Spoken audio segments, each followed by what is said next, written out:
Hey everyone, Roma Ransom here, coming to you from our cottage in Colorado Springs. We're here to play some music for you today for the Dulcetterra Artist Showcase on the International Day of Peace. Enjoy!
Alright. Cool.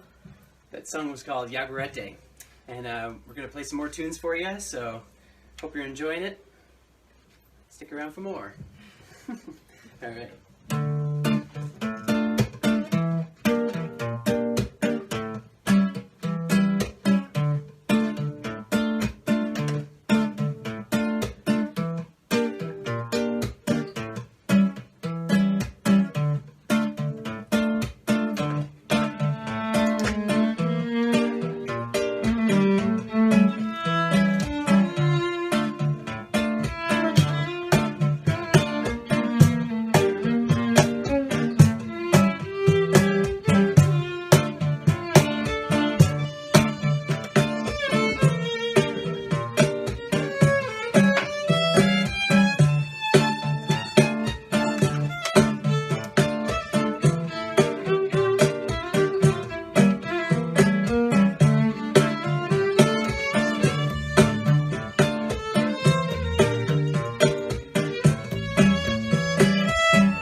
You can find that song on one of our latest EPs.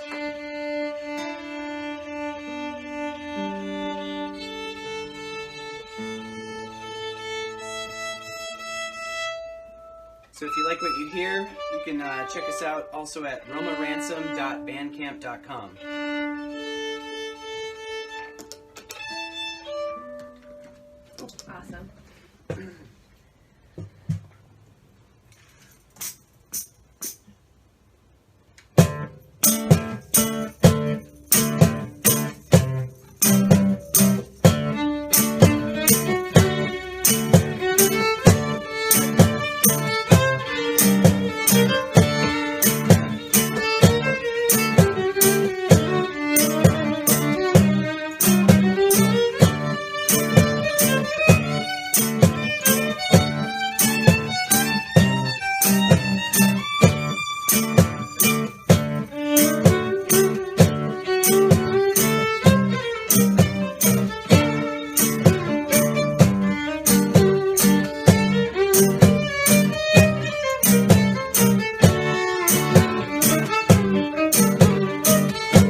Awesome. You can also find that one on our latest EP. Yes. Once again, we are Roma Ransom. So glad to be here, celebrating the International Day of Peace. Yes, a worthy cause to celebrate.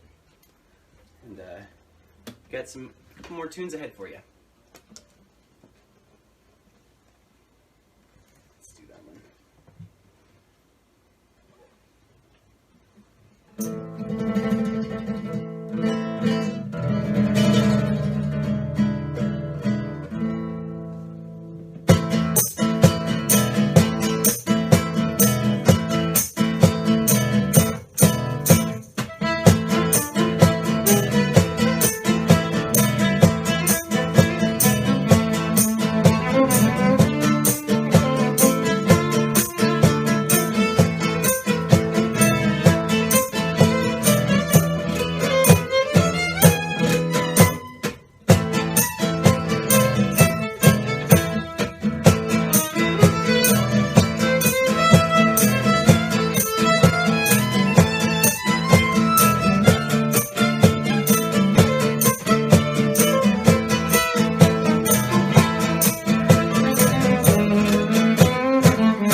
time for maybe one more tune.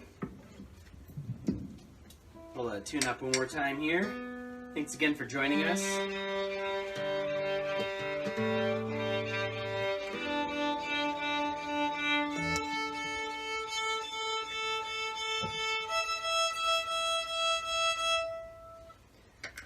All right. Feel free to follow us on social media platforms.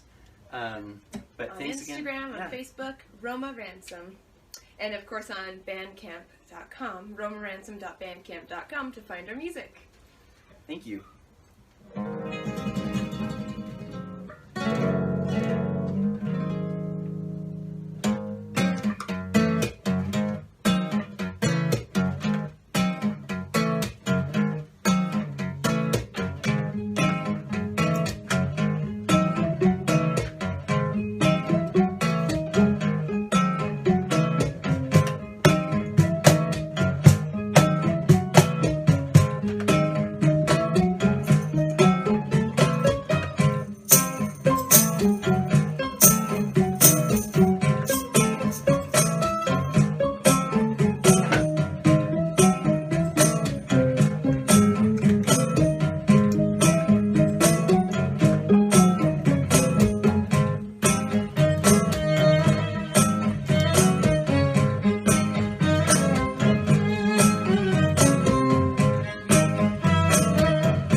thank you so much for having us. Yes, thank you everyone for joining us.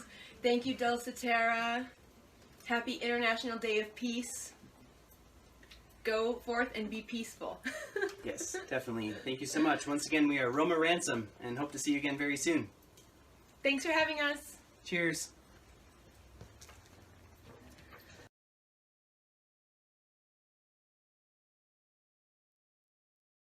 We're here today raising our vibrations, raising the vibrations. We're here today raising the vibrations because we need to. We doesn't mean you and me. The we I'm talking about is the people we're walking around. It's the collective that needs to raise our perspective. I get it. Things are messed up. The earth has taken a breath, but its inhabitants have been suffering. The pain that can't be cured with the buffering. It's deeper than that. It's like the bass that makes the speakers just crack. We can't quite see it, but we're following the fear we've been sold, so we believe it. And that's just it. We believed. It doesn't matter whether or not we've been deceived. The point is we believed, and now it's time to take our power back. It's time to take our days, take our hours back. Believe that there's room for the sweet, delete the sour patch. Let's swim. Let's swim in the silver linings. Let's get out of our box, get back to in-room dining. Let the doubts skip like some rocks. I'm hip like I'm hot, but the shit's gotta stop. But it starts with us. It starts with us. We have the power to believe in a new vibration, one that's higher. One that's higher, not answering to liars. They said the situation was dire, but read the facts, open your mind. Here are the pliers. Let's feel, let's feel, let's feel the vibration. It'll uplift the rottenness. It'll shift our consciousness. And that's why we're here today, letting our songs be alive as we raise the vibration.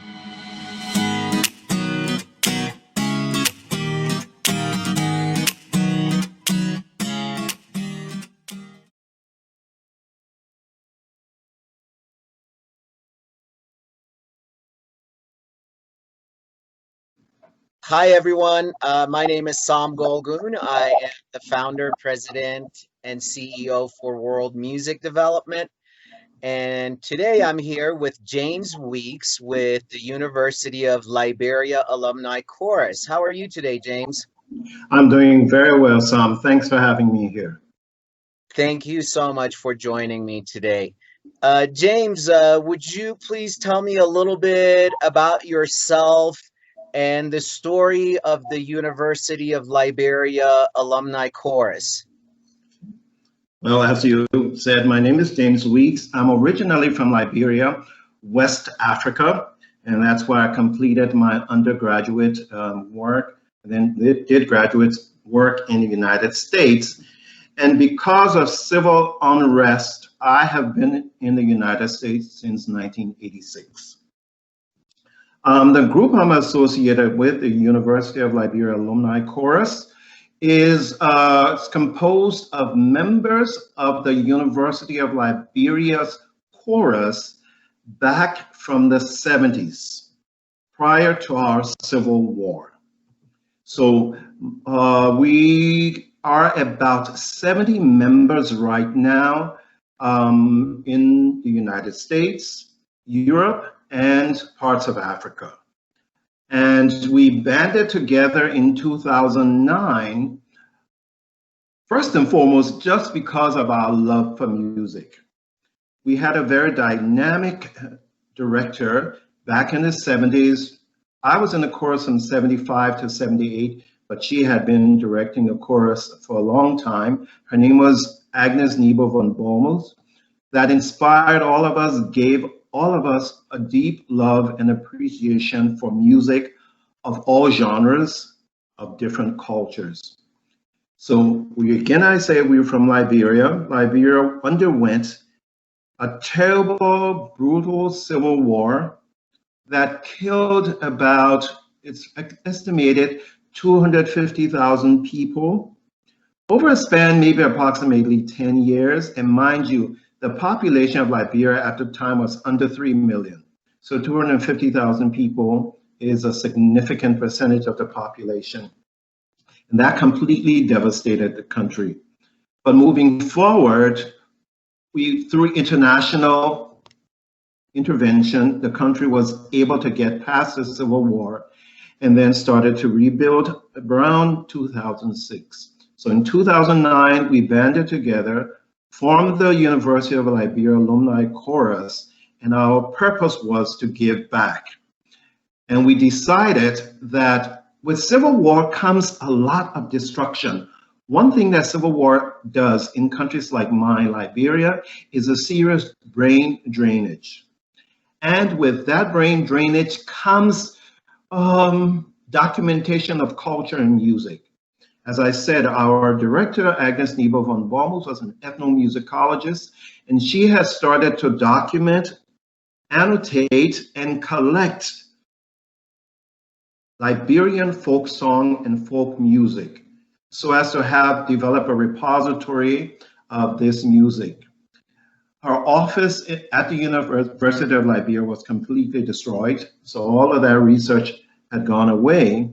But fortunately, she annotated a few from her head when she was in London and deposited them at the Library of Congress in Washington, D.C.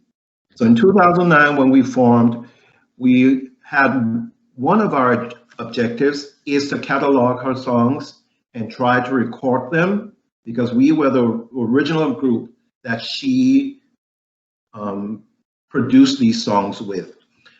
Another of our intentions is to give back in terms of scholarship. I talked about the brain drain. So we're giving scholarships to bright students at the university now to encourage them to continue in their path of excellence and to encourage them to stay home. My generation had to leave, had to flee, and some had to flee for their very lives. So we try to encourage that excellence and stay at home for national development. And our third prong is to bring energy back into the infusion of arts back into Liberia. All right, James, thank you for sharing that strong and heartfelt story. It's definitely something I can relate to as far as war goes, with myself personally being born and raised in Iran and living there during the time that there was a war between Iran and Iraq.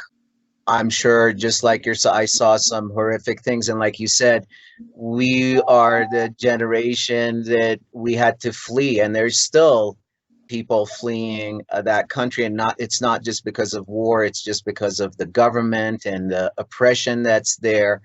But it's wonderful to hear what you guys have done through music and through song to unite again and to rebuild, because that is in our core values right there, of the power of music, how music can unite and how music can improve communities. And you guys are an example of that, of what you're doing with your music.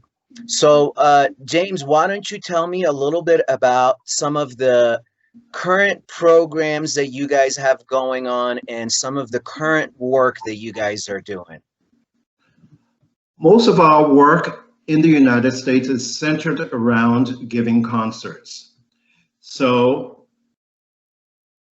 with the pandemic and choral singing, as all of us who are involved with singing, we know that's out. So our work currently, in terms of what we actively do, is on a temporary hiatus.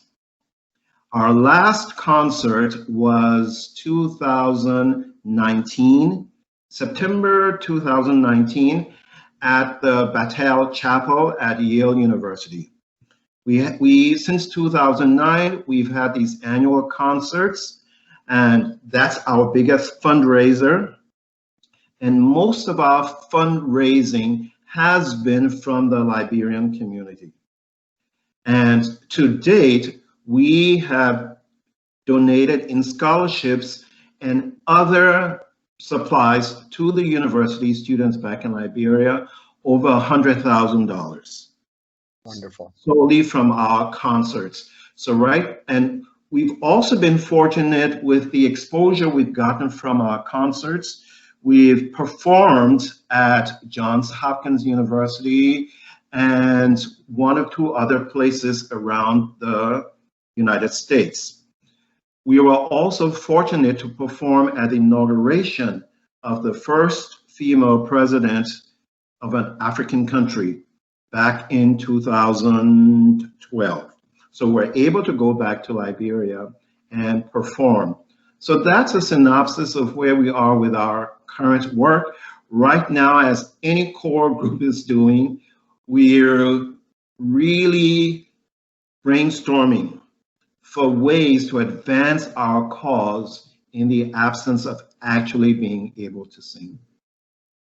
Yeah, and that brings me to my next question. You talked about this a little bit as far as the COVID pandemic. Obviously, that's affected you guys like many other organizations, and you are evaluating what to do. Have you come up with any sort of new programming that you want our audience to know about? Anything in the near future that you guys are thinking about doing so you can continue having the University of Liberia Alumni Chorus? What we're doing at the present is ramping up our website.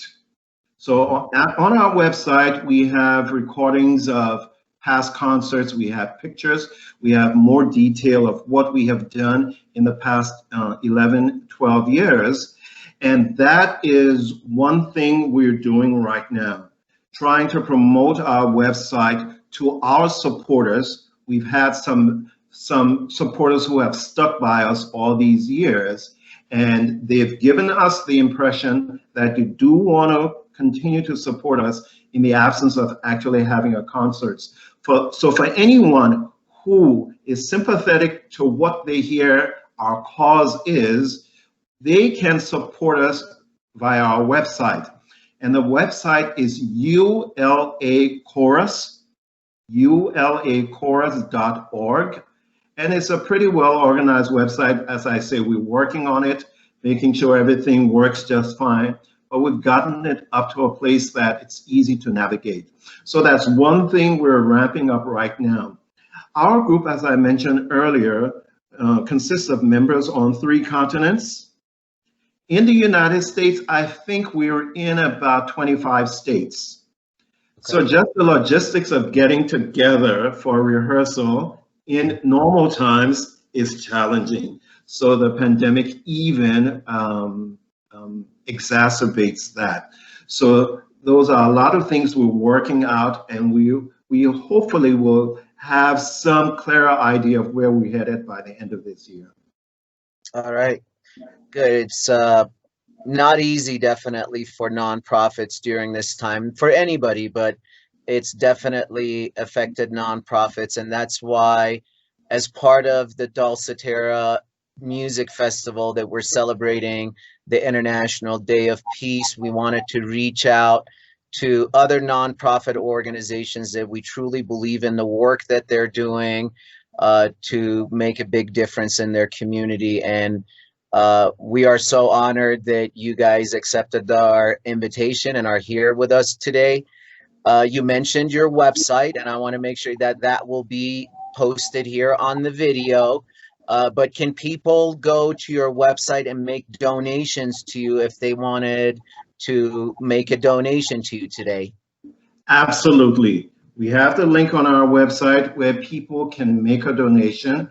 And we're a nonprofit organization, and we're also a 501c3, which makes your donation tax deductible. So that's one thing we have finalized on our website. I'd like to interject this also. We're a nonprofit organization, and all our operating expenses come out of our members' pockets. Mm-hmm. So say, for instance, our concert last year was in Connecticut, New Haven, Connecticut. We had members coming from Michigan, Texas, California. I live in North Carolina. Members live in Ohio, you name it. All those expenses are covered by the members.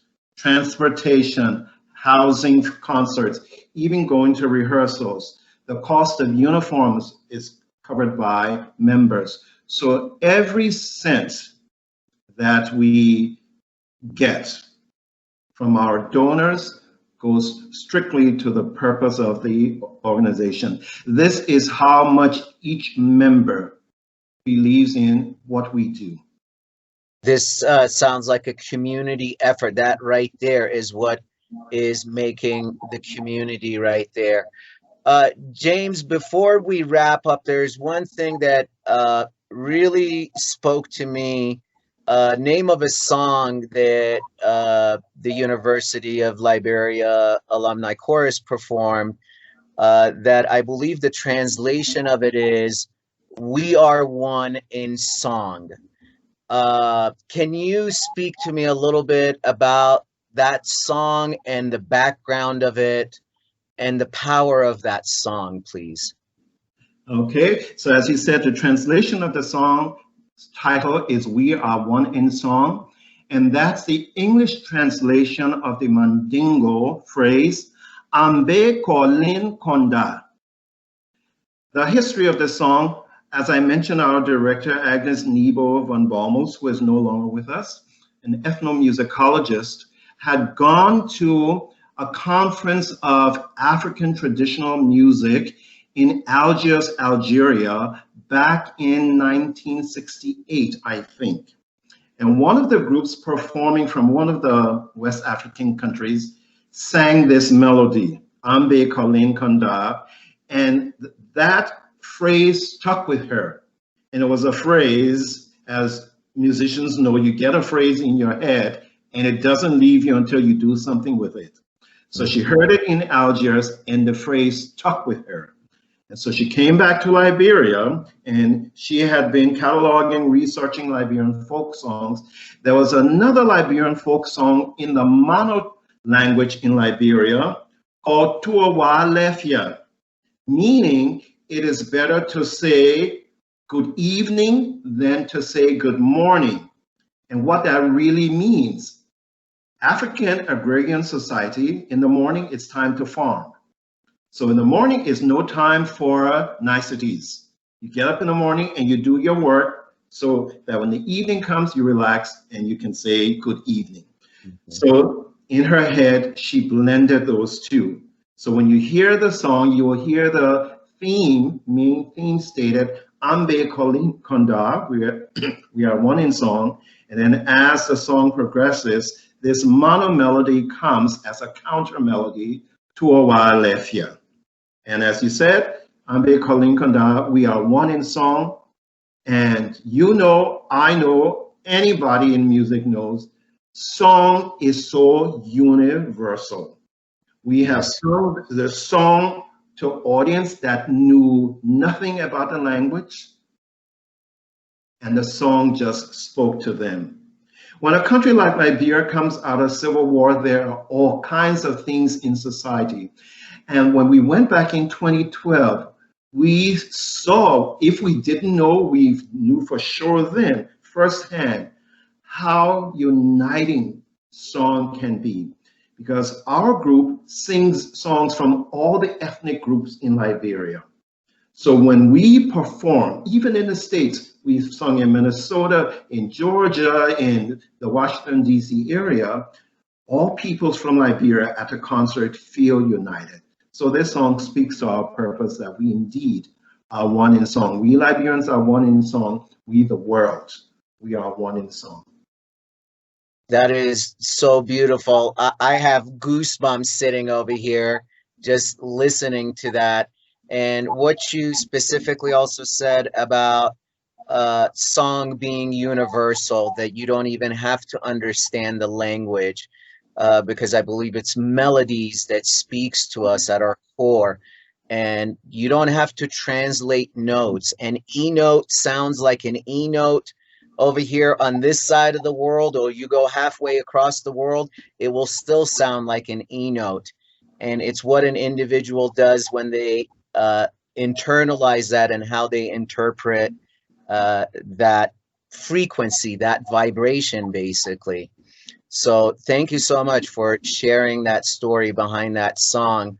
because it's very powerful. And again, that's in the core values of our organization of uniting everyone through music and improving our communities through music. James, is there anything else you would like to share with us today before we part ways? No, I think you've pretty much pulled everything out of me, Sam. But I would like to repeat, I'm so grateful that you've given us this opportunity to participate in this wonderful venture and to be a part of it. Thank you again for being here with me today. And I want to remind our audience again that to support University of Liberia Alumni Chorus, to go to your website that's right here on this screen, and they can make donations to you directly right on your website. Thank you again for your time today. Have a wonderful day. Thank you, Sam. Goodbye.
Hi, everyone. I'm Sam Golgoon, founder and president CEO for World Music Development. I'm here today with my friend Chris Kay. Hi, Chris. How are you? What's up, my friend? It's good to see you again this week. Yeah, it's great to see you. You know, we're finally getting this technology figured out. I wanted to let our audience know Chris is with the organization Rocky Mountain Music Relief. And Chris, why don't you tell us a little bit about Rocky Mountain Music Relief and about a little bit of work that you guys have done? We started this I want to say about 3 years ago now. Excuse me, got a frog in my throat. We started this about 3 years ago during the Houston flooding, just as a way to help out some of our friends in Austin, Houston, Louisiana, and so forth, maybe just to raise a little money to get them through hard times. And then when COVID hit here in this past year, we kind of reunited. I've got a wonderful board of directors. We reunited and said, okay, what can we do locally? What can we do to help out some of our music industry people here in Colorado? So we've been raising money for the last several months to hopefully be able to, share a little bit of it, share all of it. Actually, we'd like to get rid of all of the money we have in our bank account with folks who are maybe food insecure, or maybe you just need a gas tank to get from one place to another, whatever it might be. So that's kind of what we've been working on here this year, Sam. Wonderful. Well, Chris, you mentioned the COVID pandemic. It's definitely affected many of us, many different industries. It's affected the music industry and the entertainment industry tremendously.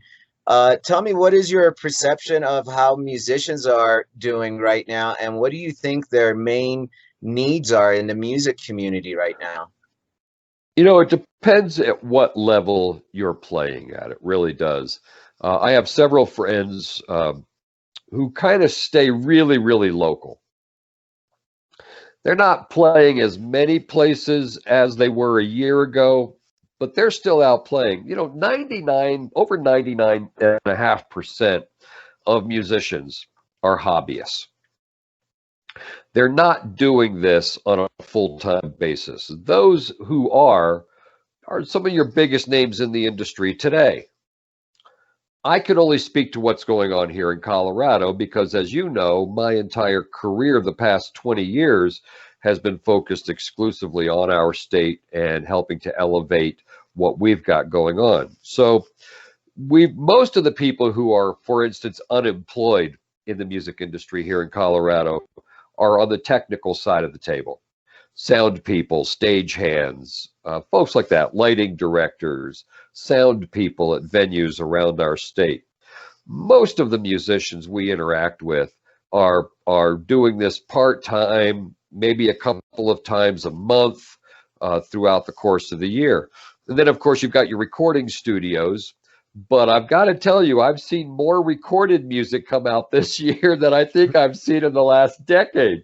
People are really, really hunkering down and recording great music this year. So I would say that what a lot of folks on the venue side need, venue operators obviously need funding. That's critical. And then all of the things that go downline from there, down to the local musicians who, as I said, are really over 99.5% are doing weekend kind of shows. All right. Yeah, so you mentioned funding, and this is a great segue for my next question. And I want to know, how is Rocky Mountain Music Relief distributing funds right now to help out musicians, and how can musicians apply? If you go to the website, RockyMountainMusicRelief.org, there's links in there for an application for funding. That's the best way, or simply to email us at RockyMountainMusicRelief@gmail.com. That's another great way. Just get hold of us one way or another, either by messaging us on our Facebook page, or through our website, or through email. Either of those works. That's all right. Great. So we'll make sure that the website that our audience is seeing right here on the screen. So go to RockyMountainMusicRelief.org to find out more information. Now, Chris, you've been in the music industry for a long time. You have been on air on the radio for 40 plus years. What do you think the future of the music industry is, and how do you think the industry is going to be post-pandemic? Hey, if I had the answer to that, I wouldn't be in the hole for 6 figures this year. I would be sitting on top someplace out in New York or LA prognosticating these things. Nobody knows. Honestly, I don't care who you talk to. I mean, you know, a good friend of mine, Chris Daniels, and I talked about that this morning, actually. You know, God bless him, Chuck Morris, I'm sure, is happy to be out of the concert business today. He's starting a new educational program, so nobody knows. Post-pandemic, I think for the short term, let's say for the next year, next 12 to 18 months, I still think we're going to see a somewhat limited, truncated industry in a lot of respects. I have talked to people in the transportation sector who tell me that they don't expect to see 10, 15, 20 truck tours. You know, those are your superstar tours, your Beyoncés, your Kanyes, you know, those people who are playing stadiums and big festivals and arenas. I'm not sure that we'll see that next year. It's possible for 2021, maybe for next summer, but reading the tea leaves, oh boy. At the local level, money's going to be an issue. Most of our local events, most of our municipal events, like what you would put on in Alma, for instance, or what I put on in Dacono or Wellington, the big issue we're grappling with is, where is our money going to come from? Because our sales tax revenues are typically what helps to support those shows, as well as small business sponsorships. Businesses, you know, ponying up a couple of $1,000 to over $20,000, depending on the size of the business, to put on these events. That's going to be problematic, I think, next year. I think businesses are so hurt this year that they're going to be very, very reluctant and maybe unable to make those kinds of contributions in 2021. Yeah, you know, like you said, nobody knows, and the Nobody information knows. that comes out is on a daily basis. So we're kind of adapting and rolling with the punches basically on a daily basis. Yep. So, Chris, let me ask you this. Obviously, we want our audience to help Rocky Mountain Music Relief. So you guys have the funding and you can continue the awesome work that you guys are doing. So if our audience wanted to support Rocky Mountain Music Relief and wanted to make a donation to you, how would they do that? Go to our website. It's all sitting right there on the front page. We've got we designed some really, really wonderful face masks. I don't think I have one sitting on my desk anywhere. See, I don't think I have one in my pocket either. We designed some really nice face masks that I'm modeling on our website. Let's go to our website. It's all there for you to do and check out. I will actually take that picture of you that you're modeling it, and I will include it in this video that people will see right now of the mask that we are talking about.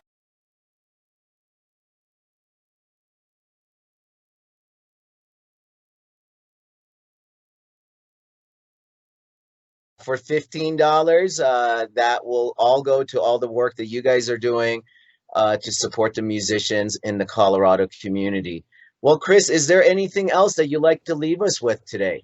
No, but I want to thank you. I've known you for a hell of a long time now, and you've always been right up front about supporting what's going on here in Colorado. So thank you so much for all of your efforts, going all the way back to the South Park Music Festival days. So Yeah, thank you very, very much for everything you've done, Sam. It really means a lot to me. that means a lot to me, Chris. Thank you so much, and I really appreciate your time, and have a wonderful day. You too, my friend. We'll talk soon. All right, bye-bye. Bye-bye.